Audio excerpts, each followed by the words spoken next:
Alright, what's up guys? My name is Zach, and today I am driving a 2007 Saturn Vue Redline. Up front is a 3.5-liter V6, and down below is a 5-speed automatic transmission. Now, I am super excited to be driving the Saturn Vue Redline because it is the Redline. So I've done a couple of Saturn Vues here on the channel. First gen, second gen, manual, auto. I've even done the V6 version, which is the same engine. However, the Redline was extra special, and it got a lot of extra special pieces, like the body kit around. So different front bumper, rear bumper, side skirts. It got about a 1-inch drop. It got special 18-inch alloy wheels. It got a retuned power steering. And this was kind of the hopped up tuner version of the Saturn Vue, a sort of kitted out street racer version of an SUV, which is very, very odd, and I am so excited to finally share a Saturn Vue Redline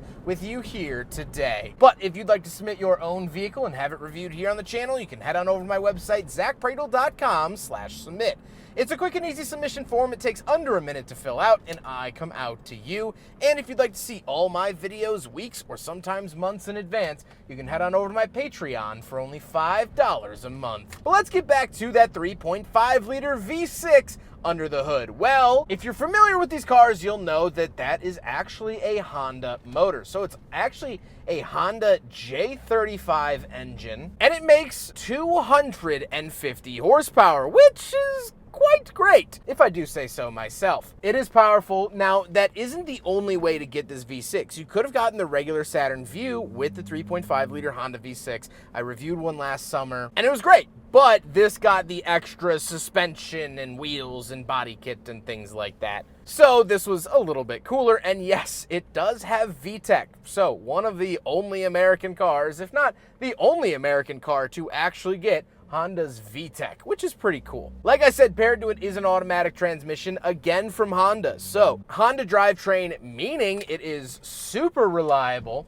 and when you need parts down the road, even though Saturn doesn't exist, you can still find them, which is, again, a godsend. Last but not least about the drivetrain, it is all-wheel drive V6. Not too shabby. All right, here we go. Just give it a little bit of juice here.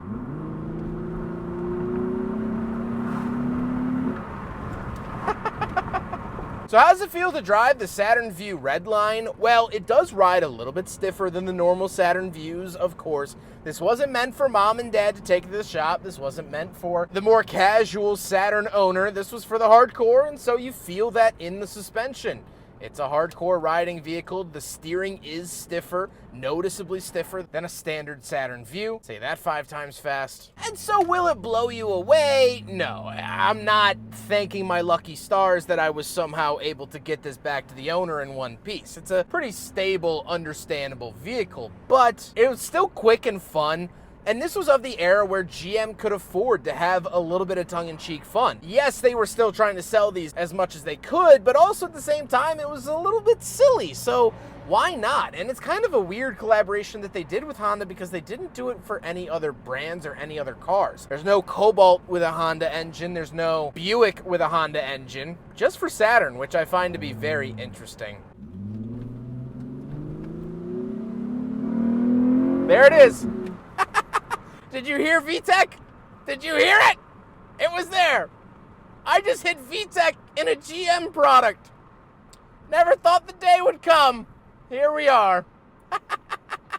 With that stuff out of the way, let's talk about the interior. Well, in front of me, I have 4 gauges. So off to the left is my fuel. In the center is a speedometer and tachometer. This is a Canadian market vehicle, so it is in kilometers an hour. And off to the right, we have our coolant temperature. On the steering wheel, on the left, we have our cruise control. And off to the right, we have skip track and volume. This steering wheel is shared with a lot of GM products of the era, most notably the C6 Corvette. So you can say that you have a Corvette steering wheel. Off to the left, we do have a climate control vent. And moving on to the door, we have our lock and unlock. Latch you get in and out and handle, but that's it. So the windows switches are found elsewhere. Moving into the center, we get 2 climate control vents with a hazard switch. Get our fog light and passenger airbag warning. This does have an aftermarket radio. I will talk about why that is a little bit later on, but aftermarket radio found here. And climate controls, fan speed off to the left, temperature in the center, where to send it off to the right, and the AC does blow cold here, which I am very thankful for. Then down below, we do have our under-seat lighting. So for the Redline, if you optioned the leather and suede seats, you got under-seat lighting. If you optioned the full leather seats,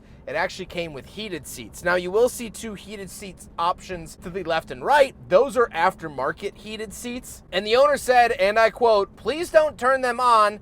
It caught fire last time." So we're gonna keep those off here today. Not that I would particularly be using them here in the summertime. But to the left, we have our power mirror switch. We have our power window switches surrounding the shifter. And then of course the shifter in the center. Pretty typical GM stuff here. Nothing new. We do get a little center console. We do have cup holders, so we will do a big friggin' bottle test and it fails. We knew that coming into it, but always good to double check. And then we have those seats. So the seats are special for the Redline. It does have the suede inserts. They are pretty comfortable and a little bit more aggressive than what you would find in other Saturn views. Again, more soccer mom cars. They had a little bit comfier of seats. These are a little bit less comfortable, but they definitely look better and definitely give that more sport feeling, which of course I really, really like. However, speaking of seats, we do have back seats. So let's go do a back seat review. All right, getting in the back of the Saturn View Redline, and we will put this back up. And honestly, it's not super spacious back here. So we do have a 12-volt outlet, which is nice. Some cubby space as well, some cup holders that pop out. Don't know if you could see that with all the light, but cup holders down there. You get the same like suede inserts as well. So the niceties carry on to the back seat, which is nice. And headroom is good. 5'11", not a small guy. My head fits back here. My knees, legs are just kind of struggling a little bit. Now the owner is a little bit taller, so the seat is back a touch, but it's still not wonderful. This is still a compact SUV by every stretch of the mind, and so you feel that here. However, speaking of space, we do have a trunk, but there's a slight caveat with it, so let's talk about it. Okay, so,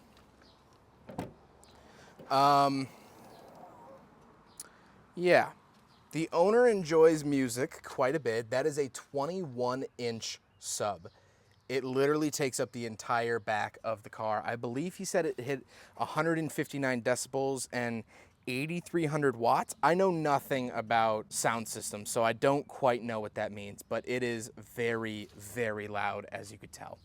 Obviously, this is not the factory sound system in the back of the Saturn. He says that this is probably one of the loudest Saturns in North America, which is pretty wild to see, and that is all done through this insane speaker setup. He said he has lithiums. He just added lithiums. Don't know what that means, but lots and lots of sound coming out of the back of this Saturn View Redline.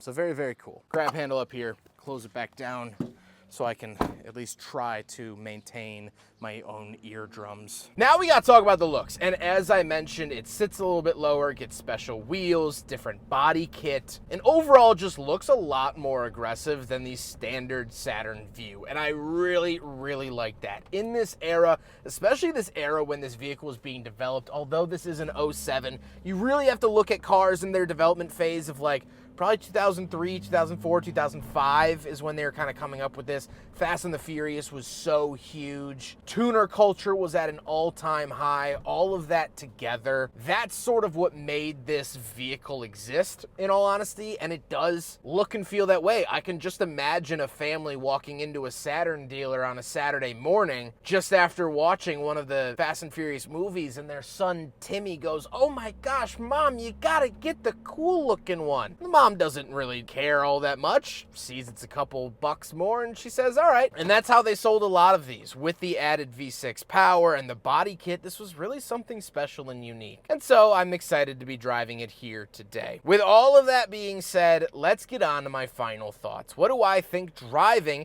the Saturn View Redline for the now first time? Well, I really, really like it. Again, does it knock my socks off? No, not quite. It's not this incredible speed demon that has me upchucking my lunch from the sheer G-forces that it puts out. No. As much as I like the Saturn V Redline, how reliable it is, it's powerful, it's fun to drive, it's unique, it's special, you don't see them much, I mostly just like this car for what it stands for. This was a period of American culture where kind of everyone wanted a tuner car. Even the American brands were trying to offer tuner cars. This and the Chevy Cavalier Z24, I mean, come on, there was nothing hotter. I like that era. This era felt playful. This era felt fun. Yeah, let's take our compact SUV and give it a wide body kit. I mean, who the thinks of that? Apparently someone at Saturn did. There was a whimsiness of it. This car does not take itself too seriously, but at the same time, it takes itself serious enough. I mean, this is a quick car. It's a reliable car, and it's a very, very interesting car. I don't know. This to me is like just such like a period correct vehicle. Like, you know when you're digging in the junk drawer and you find your old MP3 player from like 2005 or 2006, it still has all your old music loaded up onto it and the old cheap earbuds that hurt your ears so bad. That's what driving this car feels like. It's this wave of nostalgia, but like real nostalgia, because like this is actually what car companies were doing. Not like the rose-colored glasses nostalgia where it's like, oh, all sunshine and rainbows. Like, yeah, this was like the weird stuff that was happening in our auto market at the time. Pre-recession, I mean, kind of anything went, and that anything was a Saturn V Redline, which is just freaking cool. I hope you guys enjoyed the video. Huge thank you to Kyle for letting me borrow his Saturn V Redline, driving it down from Ontario, Canada to Indiana for the Saturn Nationals event. He's been absolutely wonderful to work with. As you could tell, he's a big fan of music, if the trunk wasn't enough evidence for you. But he's been absolutely wonderful, and I very, very much appreciate Kyle for bringing it down. But I hope you guys enjoyed the video. Don't forget to rate the video, comment on the video, and subscribe if you really liked it. Take care, guys.